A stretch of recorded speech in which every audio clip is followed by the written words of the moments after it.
우크라이나가 러시아에 파병된 북한군 생포에 성공했습니다. 젤렌스키 우크라이나 대통령은 절묘한 카드를 손에 쥔 셈인데요.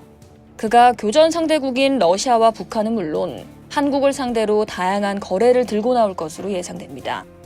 9일 러시아 쿠르스크 지역 우크라이나 특수부대원 5명이 어딘가로 이동합니다.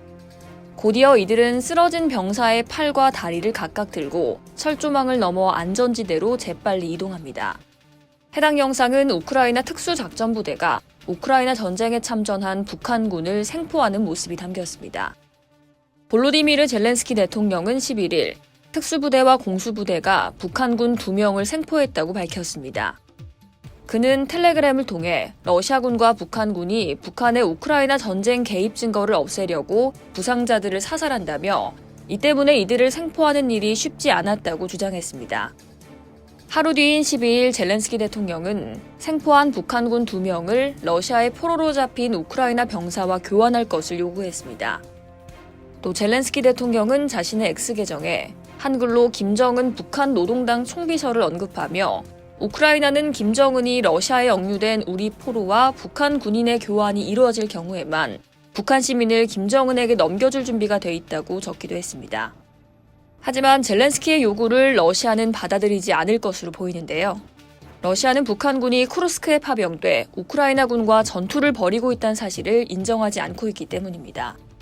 실제로 생포된 북한군 포로는 시베리아 남부 투바 공화국에서 발급한 러시아군인 신분증을 소지하고 있었습니다.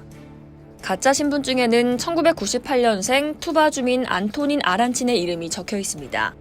출생지와 직업이 나와 있지만 사진과 서명, 날짜가 없습니다. 북한의 김정은 입장에서도 북한군이 다시 돌아오는 걸 원하지 않을 것으로 보입니다. 애당초 파병이 아닌 훈련이란 명목으로 이들을 러시아에 파병했기 때문입니다. 생포된 북한군 1명은 조사에서 지난해 11월 러시아에 도착해 일주일간 러시아 측으로부터 군사 훈련을 받은 후 전장으로 이동했다고 진술했습니다.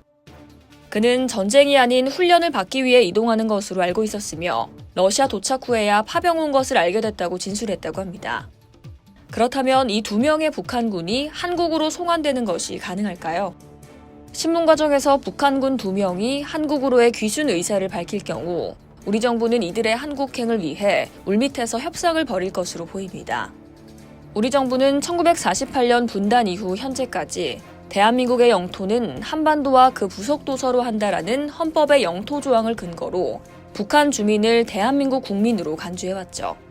만약 한국이 적극적으로 북한 포로의 송환을 원한다면 젤렌스키는 한국의 무기를 대가로 요구할 가능성이 제기됩니다.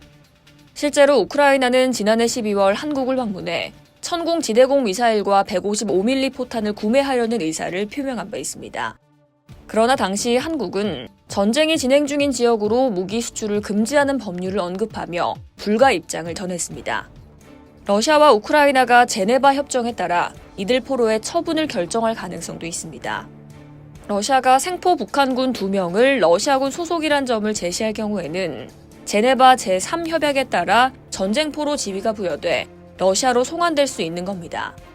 제네바 제3협약은 적군에 생포된 시점부터 전쟁포로로서 인도적 대우를 받아야 하며 전쟁에 참여했던 것만으로 처벌할 수 없다고 명시하고 있습니다. 이러한 상황 속 젤렌스키 대통령은 북한군 포로를 활용하는 다양한 심리전을 펼칠 가능성이 높습니다. 이상 여의도TV였습니다.